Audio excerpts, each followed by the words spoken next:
Hello and welcome all of you students. आजच्या क्लासमध्ये आपण सामाजिक व राजकीय चळवळी यावरील महत्त्वाचे प्रश्न बघणार आहोत, त्यांचे सोल्युशन्स पण both English and Marathi language.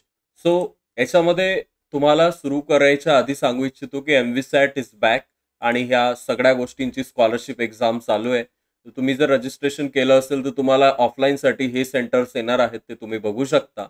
आता जी स्कॉलर बॅच आहे ती 1499 रुपयाला झाली आहे. याच्यावरची ऑफर संपलेली आहे. So you can enrol till now, but थोडी प्राइस वाढली आता.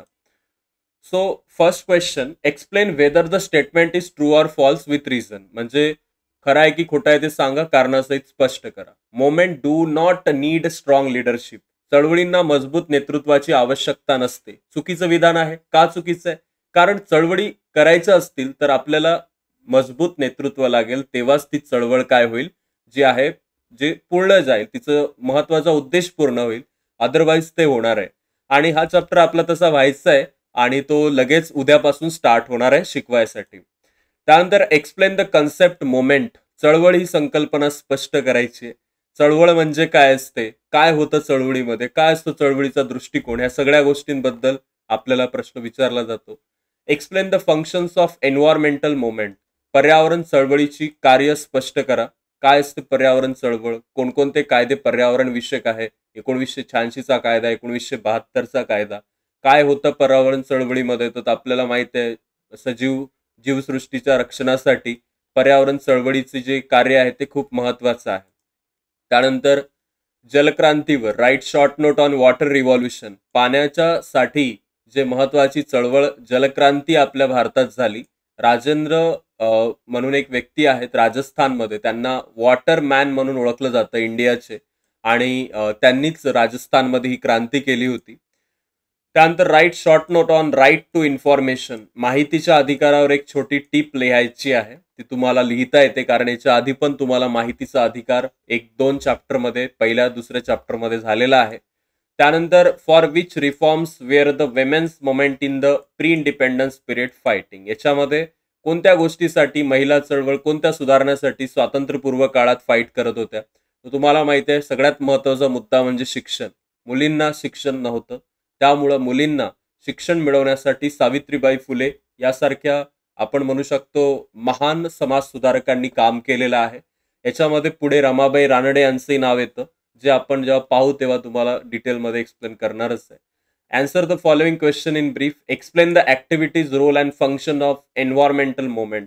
पर्यावरण चळवळीचा जी महत्वाची भूमिका आहे ती स्पष्ट करायची, उपक्रम स्पष्ट करायचे आहे. State whether the following statement true or false. Give reasons. Consumer movement came into existence.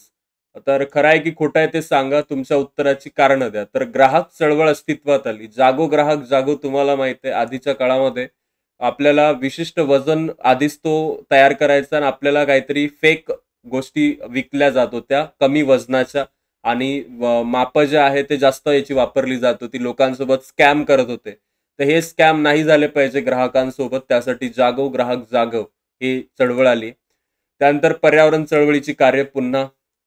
त्यानंतर महिलांच्या स्वातंत्र्याचं संरक्षण करण्यासाठी, त्यांच्या विकासासाठी कोणत्या विशिष्ट कायद्यांनी अनुकूल वातावरण निर्माण केलंय, तुम्हाला माहिती आहे हुंडा बंदीचा जो कायदा आहे, डॉरी प्रोहिबिशन ऍक्ट आहे. त्यानंतर महिलांसाठी विविध कायदे आहेत, त्यांना आरक्षण देण्यात येते विविध ठिकाणी, तर त्यामुळं त्यांचं सुरक्षा त्यांची जी आहे ती आता स्ट्रॉंग झाली. महिलांच्या बद्दल for which reforms were women movement in the pre independence period fighting, तर शिक्षणासाठी आपण आधीच पाहिलेलं आहे. लोकशाहीमध्ये चळवळी महत्वाच्या का असतात, कारण लोकशाहीच आपल्याला तो हे देते. आता नेपाळमध्ये तुम्ही पाहत असाल की जे सगळे विद्यार्थी आहेत ते रस्त्यावर आलेत, त्यांचे हक्क मागतायत, ते इंटरनेट का बंद केलं म्हणून. तर लोकशाहीमध्ये बोलण्याचा अधिकार असला पाहिजे. जर कुणी तो बंद केला तर लोकांना चळवळ करण्याची जे शक्ती आहे ती लोकशाही देत असते.